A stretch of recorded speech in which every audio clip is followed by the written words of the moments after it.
এইখিনি হাঁহ আপোনাৰ ইয়াতে চাৰা চামেলি হাঁহ আৰু আমাৰ লোকেল হাঁহ মিক্স হৈ আছে, ক্ৰছ হাঁহো আছে। যদি কাৰোবাক লাগে এইখিনি মিডিয়াম চাইজৰ হাঁহ, গতিকে ভাল হ'ব আপোনালোকৰ পোহাত। এইখিনি হাঁহ যদি লাগে আপুনি নিব পাৰে। এইখিনি হাঁহ আমাৰ তাৰমানে কাষ্টমাৰ এটাই মানে বিক্ৰী কৰিব দিছে, যদি আপোনাক লাগে এটা ভাল দামত আপুনি পাই যাব।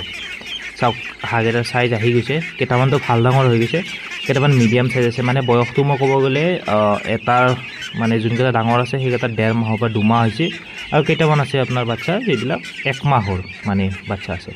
চ' ইয়াতে ক'ৰবাত 200-250ৰ ভিতৰত হাঁহ আছে। যদি কাৰোবাক লাগে এইখিনি হাঁহ আপুনি পাই যাব। এইখিনি তাৰমানে ব্ৰুডিং শ্বুডিং কৰিব লাগে, জাষ্ট আপুনি নি কিনে পানীত এৰি দিব পাৰিব। তো হাঁহখিনিৰ গ্ৰ'থটো চব ঠিকে আছে, ভেকচিনেশ্যন কৰা আছে, কোনো প্ৰব্লেম নাই। ভেকচিনেশ্যন সম্পূৰ্ণ কৰা আছে, মানে ভেকচিনেশ্যন দিয়াই আছে, এইটো কোনো প্ৰব্লেম নাই। নি কিনে জাষ্ট আপুনি পানীত এৰি দিব পাৰে। আৰু মোৰ নাম্বাৰটো আপোনাৰ স্ক্ৰীণত দিয়াই আছে, ফোন নম্বৰ, আৰু বা ইয়াত ফাৰ্মত আহিও আপুনি লৈ যাব পাৰে। চ' যদি ভাল পালে ভিডিঅ'টো লাইক এণ্ড ছাবস্ক্ৰাইবটো কৰি দিব। ধন্যবাদ।